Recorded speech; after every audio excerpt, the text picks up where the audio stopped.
Хөдөлмөр халамжийн үйлчилгээний газар Хинтээ аймгийн засаг даргын тамган газартай хамтран 18 сум болон аймгийн хөдөлмөр аюулгүй байдлын мэргэжилтнүүд хөдөлмөрийн улсын байцаагч нарт хөдөлмөрийн аюулгүй байдал яагаад чухал байх ёстой, цаашид хөдөлмөрийн аюулгүй байдлыг хэрхэн хангах талаар мэдээлэл өгч ажиллалаа. Улсын хэмжээнд хөдөлмөр аюулгүй байдлын дийлэнх осол буюу 809 ослыг уул уурхай, барилга, автозамын салбар эзэлсэн нь мөн оны үеэс 50%-аар өссөн байна.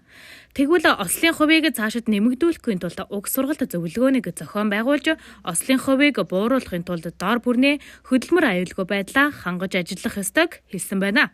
За техник технологийн аюулгүй байдал кибер мэдээллийн хөдөлмөр сургалт бол өнөөдөр хөдөлмөр аюулгүй байдал хөдөлмөр халамж үйлчилгээний газар Хинтээ аймгийн засаг даргын тамган газартай хамтраад энэхүү сургалтыг зохион байгуулж байна. Энэхүү сургалтанд манай сумдын бүх мэргэжилтнүүд хамрагдаж байна. За энд бол нэлээд чухал хичээлүүд нь бол одоо хаб яагаад чухал вэ те аймгийн хэмжээнд сумдын бүх мэргэжилтнүүд маань одоо сумынхаа хабыг хариуцдаг учраас энэхүү чухал сургалтыг одоо санаачилж зөвлөгөөний хийж байгаа одоо тамган газар болон хөдөлмөр халамж үйлчилгээнийхээ удирдлагуудад баярлалаа.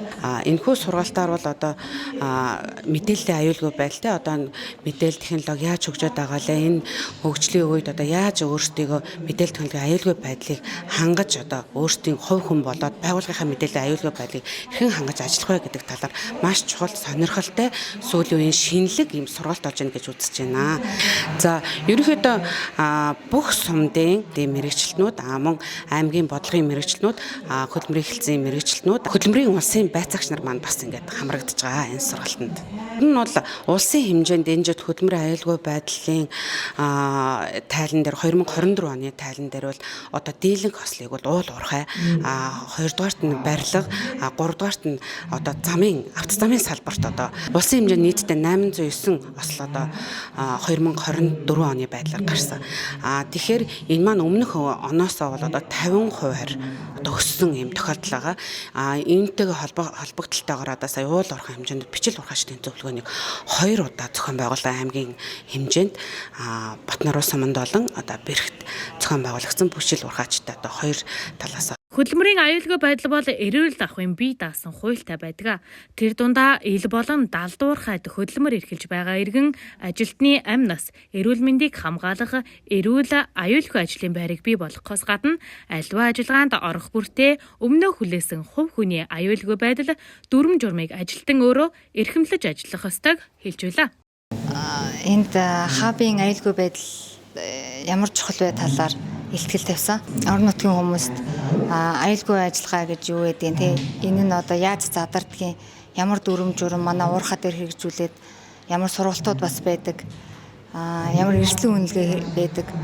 Ямар нарийн хатуу дүрмүүд байдаг те энэнгээр дамжуулаад яаж аюулгүй ажил болдог талаар ярьсан. Мөн бас хэрвээ осолд бол үйлдвэрлэлийн осол, хурц хорлого, мэргэжил шалгалгын өвчний талаар бас ойлголтууд өгсөн. Осолцсон тохиолдолд бас хаанаас ямар тэтгэмж авдгийг. Өшөө бас ямар тохиолдолд үйлдвэрлэлийн осол тооцдоггүй тохиолдолд ажилтны хабыгийн тухайн хуулийн дээр ажилтны бас ямар 5, 8 үүргийн талаар бас ярьж өгсөн.